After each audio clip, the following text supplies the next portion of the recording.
Hey guys, welcome back to M minds with Ankita Mishra. Guys, आज हम बात करने वाले हैं इसराइल की खुफिया एजेंसी मोसाद के बारे में। जी हाँ, किलिंग मशीन मोसाद एक ऐसा नाम है जिसे को सुनते ही दुनिया के कोने से कोने में बैठे हुए बड़े से बड़े आतंकी सुरमा थर्रा जाते हैं।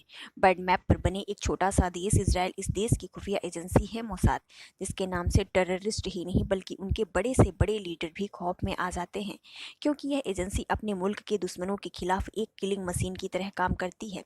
बर्ड लेवल पर मोसाद को सीक्रेट ऑपरेशंस को अंजाम देने में बर्ड की टॉप इंटेलिजेंस एजेंसी माना जाता है। मोसाद की एक खास बात यह है कि मोसाद अपने दुश्मनों को उनके ही देश में घुसकर उन्हें कोने से निकाल कर मार गिराने के लिए जानी जाती है। किसी दूसरे देश में घुसकर ऑपरेशंस को अंजाम देना बेहद ही कठिन काम होता है किसी भी देश की इंटेलिजेंस एजेंसी के लिए, लेकिन मोसाद को ऐसे ऑपरेशंस करने में तो महारत हासिल है। उसका दुश्मन चाहे किसी भी कोने में क्यों ना छुपा हो, लेकिन वह अपना टारगेट कभी नहीं चूकती है। मोसाद के जो एजेंट्स होते हैं वो अपना मिशन पूरा करने से पहले पूरी तरह रिसर्च करते हैं, साथ ही मिशन को अंजाम देने के बाद से परिस्थितियों से निपटने का इंतजाम पहले से करके रखते हैं। इसराइल की 3 खुफिया एजेंसी में से एक है मोसाद। मोसाद के 2 काउंटर टेररिज्म यूनिट हैं। फर्स्ट यूनिट है मिटसाटा, जो दुश्मन पर हमला करती है, और सेकंड यूनिट है किडोन। किडोन का काम क्या है, इसके काम को सीक्रेट रखा गया है। मोसाद के एजेंट्स इतनी सफाई से काम करते हैं कि अपने खिलाफ कोई भी सबूत नहीं छोड़ते हैं।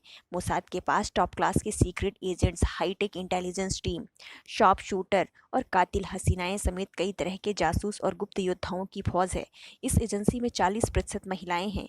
ये महिलाएं न सिर्फ खूबसूरत बल्कि बेहद खतरनाक भी होती हैं। इन्हें इस तरह से ट्रेनिंग दी जाती है कि ये अपने किसी भी दुश्मन से राज उगलवा सकती हैं। मोसाद खुफिया जानकारी जुटाने के लिए बहुत सारे माध्यम का यूज करती है। उनमें से ह्यूमन इंटेलिजेंस और सिग्नल इंटेलिजेंस, ये 2 ऐसे मीडियम हैं जो इनके अलावा और दूसरा कोई इसे समझ भी नहीं सकता। मोसाद ने अमेरिका के लिए ईरान में घुसकर अलकायदा के नंबर 2 आतंकी अल मसरी को भी मार गिराया था।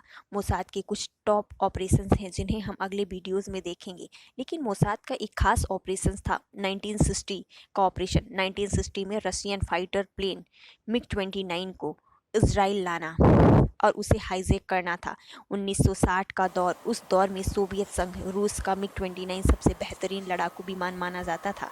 इसे अमेरिका भी पाना चाहता था, लेकिन जब अमेरिका की फॉरेन इंटेलिजेंस एजेंसी CIA भी इसे पाने में असफल रही थी, तब फिर मोसाद एक्टिव मोड में आया था और मोसाद की महिला एजेंट ने 1964 में इसे कर दिखाया था। मोसाद के और बहुत सारे बड़े बड़े ऑपरेशंस हैं जो बहुत ही इंटरेस्टिंग हैं।